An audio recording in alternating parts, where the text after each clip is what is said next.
سؤالين وغيرهما مع ضيف المشهد الساخن رئيس الحزب الديمقراطي اللبناني طلال أرسلان. أهلا ومرحبا بك معالي الوزير. إذا يعني لابد من أن نسأل بداية، هي تطورات متلاحقة ومتسارعة على الحدود الجنوبية للبنان مع فلسطين المحتلة، كيف تقرؤونها؟ وهل يعني برأيكم هي ضمن قواعد الاشتباك التي وضعت منذ بداية هذا العدوان الإسرائيلي على غزة، أم أنها تنذر بما هو أوسع؟ يعني أولا مما لا شك فيه بأنه الأمر يتعلق برعونة إسرائيل، كيف بدها تتعاطى مع هيدا الواقع الجديد اللي فرضته المقاومة على أرض الميدان. وبالتالي هذا أمر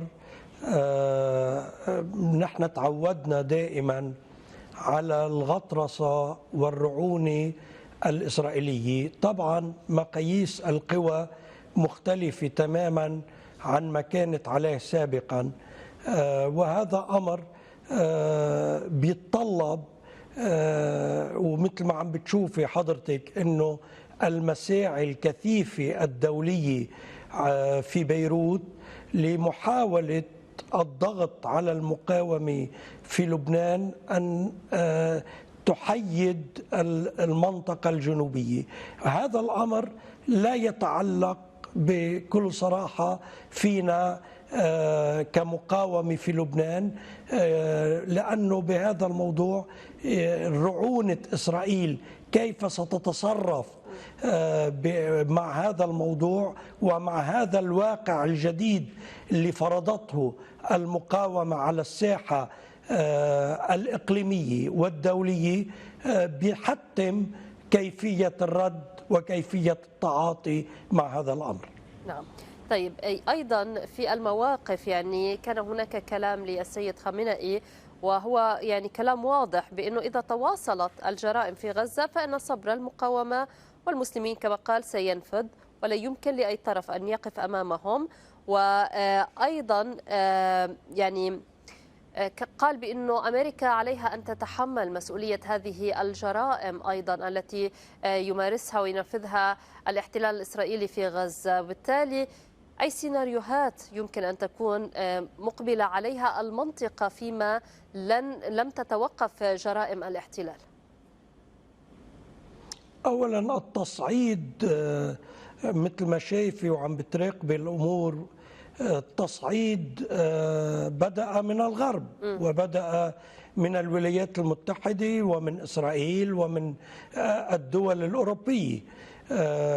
هن اللي بدأوا بالتصعيد، وهن عم بغطوا المجزرة الكبرى اللي عم تحصل على أرض غزة، وهي إبادة لغزة وللشعب الفلسطيني في غزة. وكل المعطيات أو المعلومات تؤكد بأنه المقاومة في غزة استبقت عملية العدوان الإسرائيلي اللي كان عم يتحضر لضرب المقاومة في غزة. حماس استبقت بعملية طوفان الأقصى ما كانت تخطط له إسرائيل من عدوانية باتجاه المقاومة الفلسطينية ومقاومة الشعب الفلسطيني. ونتائجه اللي هلق عم نشوفه من الحصار المستمر والإبادة الجماعية اللي عم يتهدد وعم يتعرض إلى الشعب الفلسطيني في غزة، والسكوت الدولي الغربي في بتعاطيه بهذا الموضوع وتغطية الغطرسة الإسرائيلية وتغطية كل الجرائم اللي عم ترتكبها إسرائيل بحق النساء والأطفال والشيوخ في غزة. مع الأسف هيدا عم بيوصل الأمور أنه تفتح على كل الاحتمالات وما بيعود في شيء ضمن قواعد اللعب في الحدود إن كان مع غزة أو مع لبنان. وهذا الأمر إذا الأمريكيين والأوروبيين ما لجموا إسرائيل وفرضوا وقف إطلاق نار فوري بعدم ووقف التعدي على غزة وأرض غزة والفلسطينيين، ساعتها الأمور ممكن أنه تروح إلى خارج أي حساب آخر. نعم. طيب معاليك، أيضا هناك زيارة مرتقبة للرئيس الأمريكي جو بايدن، هو يصر على حضوره شخصيا إلى تل أبيب بعد دعوة نتنياهو له. بالتالي أي رسائل تحملها هذه الزيارة؟ بطبيعة الحال سيكون في العاصمة الأردنية عمان أيضا بداية لعقد قمة رباعية سنتحدث عنها لاحقا، ولكن إصراره على تواجده في تل أبيب، أي رسائل من ذلك؟ يا ستنا المشروع، خلينا نحكي أول شيء بالمشروع الإسرائيلي لنقدر نقيم المرحلة الحالية والمقبلة. المشروع الإسرائيلي هو تهجير الشعب الفلسطيني من غزة وانتقاله إلى سيناء. هذا الأمر ما بقى سر على أحد.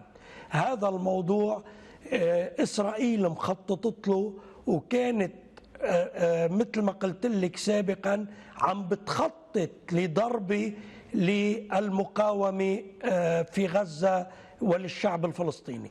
هلأ السكوت الغربي عن أفعال إسرائيل وإجت عملية طوفان الأقصى غيرت أو ستغير كثير من الحقائق والمعادلات على الساحتين الإقليمية والدولية، وهذا أمر يجب التعاطي معه بكل مسؤولية وبكل وصف دقيق لما يحصل في المنطقة. مجيء الرئيس الأمريكي إلى تل أبيب بتدل على شغلة من اثنين: يا إما جاي يغطي المواقف الإسرائيلية والضربات الإسرائيلية وحصار الإسرائيلي على غزة والشعب الفلسطيني، وبالتالي يغطي كل جرائم الحرب اللي عم ترتكبها إسرائيل في حق الشعب الفلسطيني، يا إما جاي باستيعاب ما حصل ومحاولة تطويق العملية طوفان الأقصى بأقل خسائر ممكنة تكبدتها إسرائيل، واللي نحن بنعرف عبر التاريخ أنه هذا الأمر غير قواعد اللعبة في الصراع مع إسرائيل. قواعد اللعبة التقليدية في وجه إسرائيل بطلت موجودة. صار في روحية جديدة بتعاطي بخلفية مقاومة الشعوب. نعم. وهذا أمر سياسي جديدة وعسكري لها انعكاساتها الأمنية والعسكرية، بتهدد مباشرة وهددت مباشرة إسرائيل بمشاريعها في المنطقة أو في فلسطين. نعم. طيب يعني معاليك أيضا في الولايات المتحدة هناك من يقول الآن والأصوات بدأت تتعالى بأنه مجيء بايدن إلى تل أبيب هنا يحمل مخاطر على السياسة الأمريكية، ويعد مقامرة بإرثه أيضا الخاص السياسي الخاص. هل توافق على ذلك؟ أي مخاطر ربما تنعكس من هذا الموقف الأمريكي ومن كل الإجراءات التي اتخذها بايدن وآخرها هذه الزيارة إلى تل أبيب؟ مثل ما قلت لك، أنا برأيي أنه الزيارة إلى تل أبيب إلى وجهين. نعم. يا إما استيعاب ما حصل، يا إما تطوير ما حصل. يعني تطوير الرد الإسرائيلي إذا بدك على ما حصل. وهذا أمر نتائجه بالنسبة للأمريكيين ولا إسرائيل منه متوقع بالحسابات العسكرية الدقيقة اللي ممكن.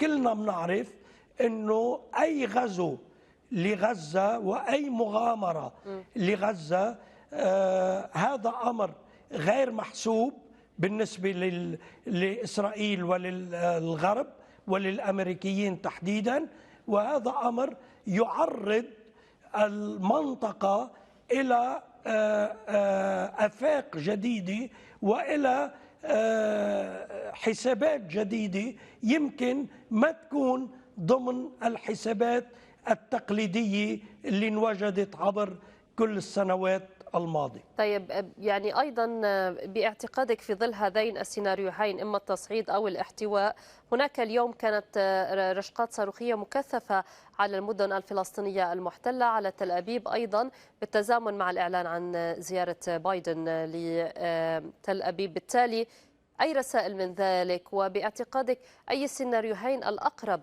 خاصة إذا ما تحدثنا عن قمة رباعية ستعقد غدا يعني تضم مصر، الأردن، فلسطين والرئيس الأمريكي جو بايدن؟ يعني أولا أعتقد طبعا هذا تحليلي بمراقبتي هذا الموضوع. الميدان فرض حاله، يعني الساحات والمقاومة فرضت حالة إن شاء البعض أم أبى، فرضت حالة بموازين قوى جديدة في المنطقة، وسيكون لها انعكاس المباشر على السياسة الأمريكية في المنطقة والسياسة الغربية في المنطقة. وبالتالي أنا أرجح الاحتواء من التصعيد. أنا أرجح هذا الموضوع لأنه أرض المعركة فرضت موازين جدية وجديدة على الساحة الفلسطينية، وهذا أمر بيفرض حاله على أي معادلة، أو إذا بدي يكون أدق على أي مقاربة سياسية أو أمنية للمنطقة. نعم. طيب، أيضا يعني بلا شك ما قبل طوفان الأقصى، هذه الملحمة وهذا العدوان الإسرائيلي الوحشي على قطاع غزة ليس كما قبلها، ما بعدها ليس كما قبلها. بالتالي ما المرحلة التالية التي تقبل عليها المنطقة بعد انتهاء هذا العدوان؟ يعني مثل ما تفضلتي وقلتي صحيح، في أمر واقع فرض نفسه، بدنا نشوف نتائجه بالمدى المنظور، ما بتصور بالمدى البعيد، يعني بالمدى القريب أو المتوسط رح يكون له ارتداداته على السياسات في الإقليم وعلى المستوى الدولي. نعم. طيب، أيضا يعني معاليك ابقى معنا وندعوك لأن تتابع معنا أكثر هذا الإجرام الذي بلا حدود، الذي يمعن فيه الاحتلال في ممارساته بحق أهالي غزة في محاولة للتغطية على هزائمه التراكمية تحت صواريخ المقاومة الفلسطينية، وإجراءاته الانتقامية بطبيعة الحال تنسحب إلى كل الأراضي المحتلة وتحديدا إلى الضفة الغربية، وفيما الحصيلة في تغيير مستمر، فإن الأرقام التالية جرى تسجيلها حتى صباح الثلاثاء. عائلات بأكملها أخرجتها آلة القتل الإسرائيلية من السجل المدني الفلسطيني، فقد ارتكبت مجازر بحق 371 عائلة، وصل من ضحاياها إلى المستشفيات 1981 شهيدا، وبذلك تكون حصيلة الشهداء زادت على 2837 شهيدا وفق وزارة الصحة، بينهم 724 طفلا، فيما عدد جرحى العدوان المتواصل بلغ 12,000. وحدات الإنقاذ التي لم تسلم هي الأخرى من استهدافات الاحتلال، تواصل جهود الإنقاذ والبحث عن ناجين تحت أنقاض المباني المهدمة. وزارة الصحة في غزة تلقت حتى صباح الثلاثاء 1200 بلاغ عن مفقودين، بينهم 500 طفل.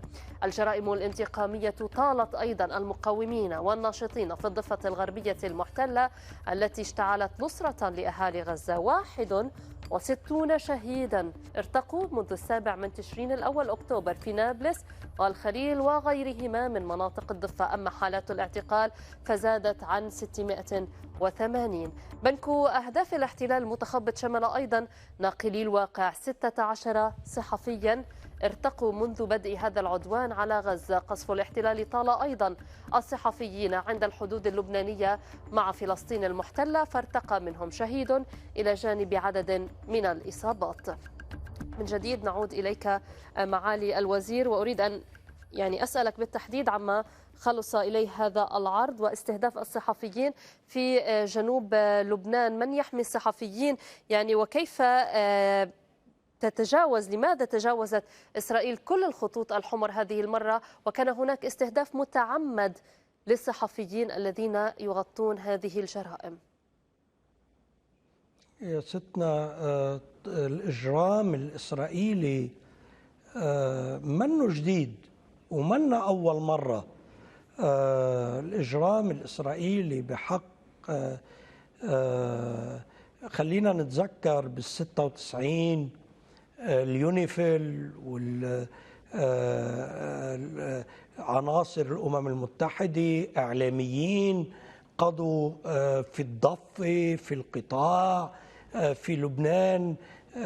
جرائم الصهيونية في إسرائيل صار عمرها 70-75 سنة، وبالتالي هذا الأمر منه جديد وما بيجوز نستغربه، لأنه هاي إسرائيل قامت بالأساس على هذه الأفكار الإجرامية. مجرد ما تفكر بالأساس باقتلاع شعب بكامله من أرضه بدلك قديش حجم الدم اللي ممكن انه تدفع اسرائيل العالم فيه. ودائما مع الاسف الدول الغربيه عم بتغطي كل الجرائم بحق الانسانيه وبحق حقوق الانسان وبحق الاطفال والنساء والشيوخ، مش من هلق ومش من سبت الماضي طوفان الأقصى. صار لها سنوات وعشرات السنوات عم بتغطي كل أعمال إسرائيل. بدي ذكرك وقت صارت صبرا وشتيلة ببيروت مجازر المخيمات، طيب هيدي كلها ما كانت مجازر مثل اللي عم نشوفها ومثل اللي عم يتعرض لها الشعب الفلسطيني اليوم في غزة. هذا الحصار على غزة هذا مش حصار إجرامي، حصار مش أنا بقول مش في 6000 فلسطيني بالسجون الإسرائيلية. إسرائيل عم تحتجز من سنوات وسنوات طويلة 2,000,000 فلسطيني بغزة بسجن كبير، والتعاطي عم بيكون مع موضوع فلسطينية غزة ولا مرة كان نابع لا من منطلق لا إنساني ولا حضاري ولا حقوقي، كان كل مرة عم يتحلل دم أهل غزة بأبخس الأثمان. ومشان هيك أنا قلت لك بأول المقابلة وبعدني مصر وبتمنى على الإعلام أن يدقق في هذه المعلومات.